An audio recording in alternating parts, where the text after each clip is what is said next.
السلام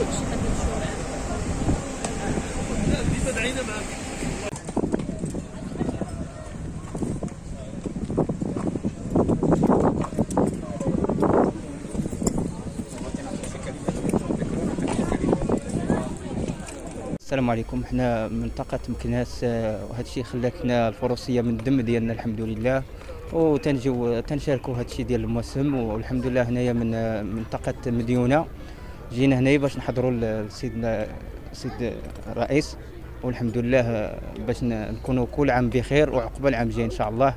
وتحية للباردية كاملين. هذه البلية تبلينا من ايام جدادنا الحمد لله، ومشروكه معنا في الدم. وشوف شحال من كيلومتر ضربنا باش نجيو ان شاء الله نحضروا في المديونه.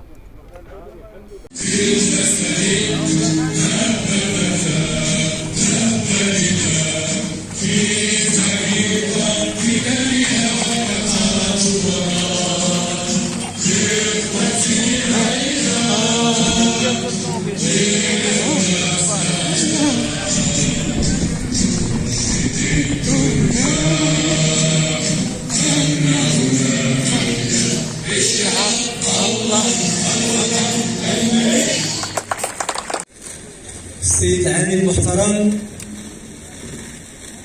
السادة رؤساء الجماعات الترابية، السيد المدير الإقليمي للأمن، السيد القائد الإقليمي للدرك الملكي، السيد القائد الإقليمي للغاية المدنية، السيد المدير الإقليمي للقوات المساعدة، السادة رؤساء المصالح الخارجية، السادة المنتخبين، رؤساء الصوبات.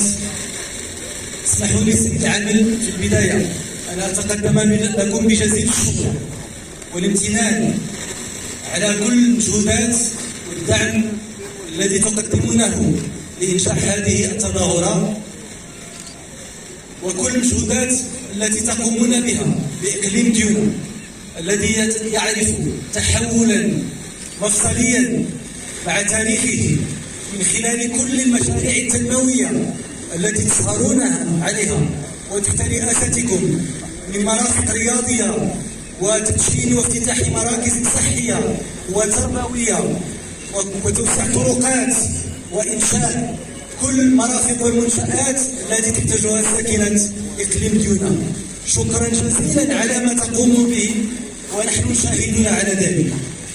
كما أريد أن أذكر الجميع أن هذا الموسم، موسم سيدي أحمد بن حسن ديونة، لا يحيي فقط دور الفرس ودور ركوب الخيل والتفوردة، بل هو كذلك إحياء لذاكرة المقاومة وأبناء المقاومة وأعضاء جيش التحرير الذين ضحوا بالغالي والنفيس من أجل الوطن، وكانوا أبناء ديونة أول مناضلي ومقاومي المستعمر الفرنسي قبل الحماية في 1912 وخاصة في 1907 يوم 5 و7 من شهر غشت، وكذلك بداية يناير 1908 حيث